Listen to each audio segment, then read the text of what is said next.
브리핑이 있는 저녁 시간입니다. 오늘 하루 중요한 사건 사고 소식을 이현아 기자와 함께 알아보겠습니다. 어서 오십시오. 안녕하십니까? 예. 오늘 첫 소식은 뭡니까? 네, 오늘 첫 소식은 이 전국 병원 93개를 대상으로 조사를 진행했었는데 네. 이 태움과 그리고 공짜 노동이 여전하다라는 소식입니다. 이 조사는요, 2017년 12월부터 올해 6월 14일까지 진행이 됐었습니다. 그러니까 병원에서 일을 했지만 거기에 대한 정당한 근로 수당을 받지 못한 금액이 예. 무려 753억 원에 달했습니다. 엄청난 예. 규모죠. 예. 그리고 또 병원업계 태움 관행. 사실 작년에 사회적 논란이 굉장히 제기가 됐습니다. 그렇습니다. 태움이라는 게 좀 뭐 생소하신 분들도 있어서 좀 설명을 해드리면 네네. 영혼이 재가 될 때까지 태운다. 뭐 이런 뜻입니다. 그러니까 얼마나 열심히 일을 했으면 정말 극한 상황까지 일을 했으면 알 수 있는 그 병원업계 고질적인 관행인데 예. 이런 태움이나 직장 내 괴롭힘도 여전한 것으로 나왔습니다. 조사 기간이 굉장히 긴데 네. 조사가 이루어진 방식은 어떻게 됩니까? 일단 뭐 1차, 2차, 3차 뭐 쉽게 얘기하면 그 정도 예. 진행이 되는데요. 예. 일단 1차 근로감독을 진행한 것은 고용노동부가 전국에 있는 43개 병원을 대상으로 진행을 했습니다. 예. 이후에 이제 2018년 4월부터 10월까지 43개를 제외한 나머지 50개 병원에서 이제 자율 개선 사업을 진행을 했었고요. 예. 이 50개 병원 중에서 법을 위반한 병원을 콕 집어서 이제 앞으로 이러이러한 것들을 개선해라라고 권고를 했는데 이거를 지키지 않았습니다. 그래서 미이행한 병원을 발표한 것이 오늘인데요. 예. 이 병원이 총 11곳입니다. 정부 관계자 이야기 직접 들어보시죠.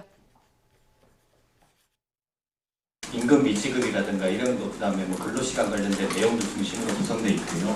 아직 법 시행이 직장인 괴롭힘 관련돼서 시행 전일해서 저희가 이번에는 병원들 대상으로 감독이라고 하는 설문조사 이런 형태들이 어느 정도 있는지에 대한 상황 파악 정도 중심으로 진행되어 있습니다. 그러다 그러니까 이제 감독은 수시 감독을 진행했고요. 2인 1조로 해서 현장 조사를 진행했습니다. 예. 몇 차례 또 고용부가 진행을 했을 때도 예. 압수수색도 진행을 했습니다. 예. 근데 이러한 조사 결과가 실제로 일하는 근로자들의 그런 고충을 얼마나 반영했는지 또 취재를 해봤는데요. 대한간호협회 측에서는 이번 조사 결과가 근로 현장의 고충을 좀 어느 정도 반영한 결과다라고 입장을 확인했습니다. 예. 그런데 우리가 그동안 뭐 열정페이도 또는 네. 종교기관에서 벌어지는 헌신페이 뭐 이런 걸 다뤄보겠는데 예. 여기에 공짜 노동은 또 뭡니까? 네, 그러니까 이게 우리가 이제 일을 했을 때 받는 임금의 형태가 굉장히 다양하지 않습니까? 예. 그런데 이들이 이제 받지 못한 임금의 형태를 좀 말씀을 드리면 뭐 연장 혹은 야간, 휴일 이때 일했을 때도 수당이 발생을 하죠. 예. 그리고 회사를 그만둘 때도 퇴직금이 발생하는데 예. 이런 것들을 받아야 마땅한데 받지 못했다는 겁니다. 그래서 가장 최근 조사한 그 발표 내용을 좀 예를 들어서 말씀을 드리면 아까 말씀드린 대로 법을 위반해서 고쳐라라고 했는데 미이행한 병원 11곳을 대상으로 좀 제가 말씀을 드리겠습니다. 예. 그래픽이 준비됐는데요. 그 이제 공짜 노동으로 해서 받지 못한 임금이 총 62억 원이 넘습니다. 거의 63억 원 가까이 되는데요. 이게 11곳에서만 맞습니다. 60억이 넘는 거죠? 네, 예. 그렇습니다. 그래서 이제 그 연장, 야간, 휴일 수당이 60억으로 압도적으로 많습니다. 아. 네. 퇴직금 문제도 있네요. 퇴직금도 퇴직금도 그렇죠. 있고. 9,300만 원 예. 정도가 있고요. 아이고, 그 금액이 너무 많습니다. 이게 한두 곳도 아니고 11곳이나 된다는 게 충격인데 네. 어떻게 그동안 공짜 노동이 가능했는가 이게 궁금해집니다. 네, 일단 이 공짜 노동 관련해서 그러니까 쉽게 얘기하면 이제 시간의 수당 이런 임금이 제대로 지급하지 안 되는 것이 예.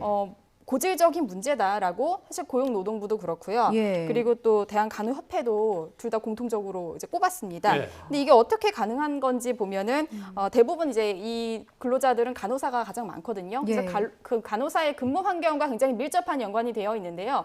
그 이번 조사에서 실제 적발된 그 사례를 보면서 좀 말씀을 드리도록 하겠습니다. 네. 그래픽이 준비가 되어 있는데요. A 병원입니다. 이번 조사에서 이제 나온 병원인데 예. 간호사에게 미지급한 금액이 1억 9천여만 원이 됩니다. 예. 그러니까 이건 이제 연장 근로를 이제 발생했을 때 지급해야 될 금액인데 주지 않았다는 건데요. 보통 이제 간호사가 교대 근무를 하지 않습니까? 네. 그래서 저 병원 같은 경우는 3교대로 진행을 했었고 보통 이제 교대가 바꿀 때 환자 상태나 정보 등에 대해서 이제 인수인계를 합니다. 그래서 인수인계를 위해서 조금 더 빨리 출근하고 그리고 더 늦게 퇴근을 하게 되는데 그렇죠. 이런 시간이 상당하다는 겁니다. 예, 그래서 그럼요. 여기서 지불해야 될 금액이 있는데 금액하지 않은 것이 이제 집계했을 때 1억 9천여만 원으로 집계가 된 겁니다. 예.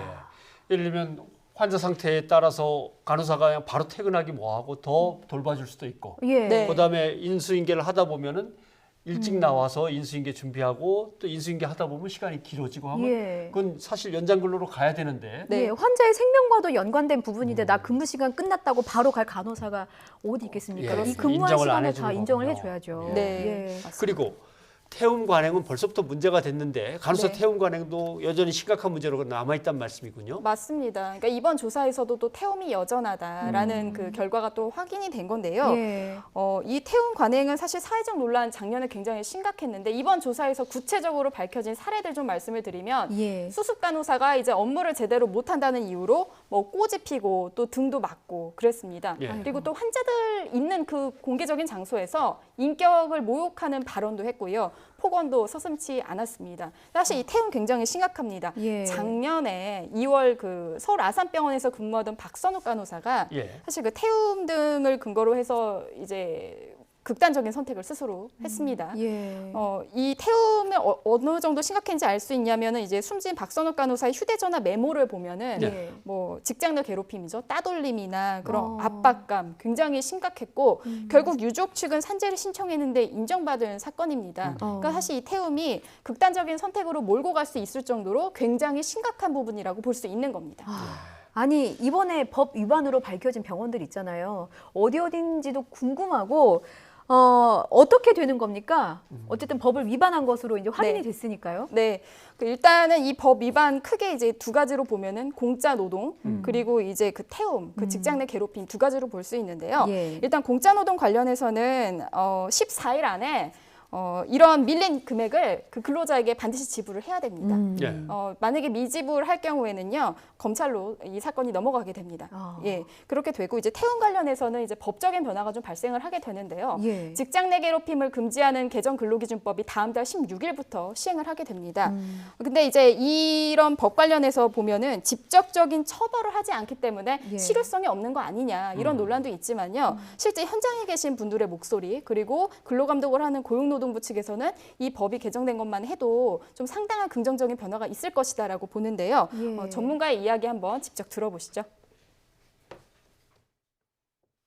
10인 이상 사업장 경우에는 직장 내 괴롭힘에 대해서 방지를 위한 구체적인 규정을 회사 취업 규칙에 적용할 수 있도록 법이 개정이 되었습니다. 이로 인해서 10인 이상 사업장의 경우에는 직장 내 괴롭힘에 대한 구체적인 근거 규정을 취업 규칙에 마련해야 되고 이 근거 규정을 가지고 회사 근로자가 만약에 직장 내 괴롭힘을 당했다고 사업장에 신고를 하는 경우에는 이에 따라서 이제 회사는 직장 내 괴롭힘에 대한 조사를 해야 되는 의무가 발생한 겁니다. 그러니까 이제 저 말을 조금 설명을 해드리면 예. 취업 규칙에 직접 반영이 되면 이후에 이제 근로자가 이런 태움을 당했다라고 문제 제기를 할 때나 혹은 조사를 요구할 때나 처벌을 할 때나 어쨌든 근거 기준이 마련이 되기 때문에 상당히 좀 도움이 될 것이다라고 보고 있는 겁니다. 예. 네, 알겠습니다.